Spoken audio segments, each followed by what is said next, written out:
Labaran duniya. Ɗan tawayen Tigray na kira a tsagaita wuta.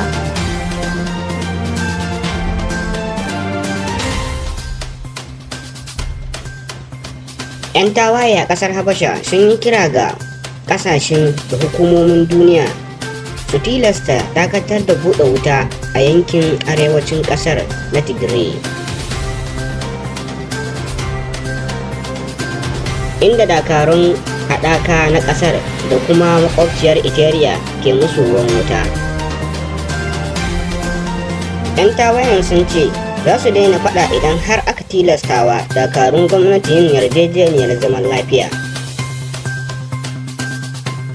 Yankin Tigray na fuskantar karancin abinci da magunguna, yayin da haɗakar dakarun ƙasar Habasha da na Syria ke tsananta hare-hare. Jami'an diflomasiyya na gargaɗin samun mutuwar farar hula da dama idan har haɗakar sojan ta yi nasarar korar mayakan tawaye na Tigray daga garuruwan yankin. Mai sauraro, duka anan za mu dasa aya. A madadin ni da in shirya nan gabatar nake cewa mu huta lafiya. Kada ku manta da sanna mana subscribe da liking da sharing ɗin bidiyon nan. Mun gode.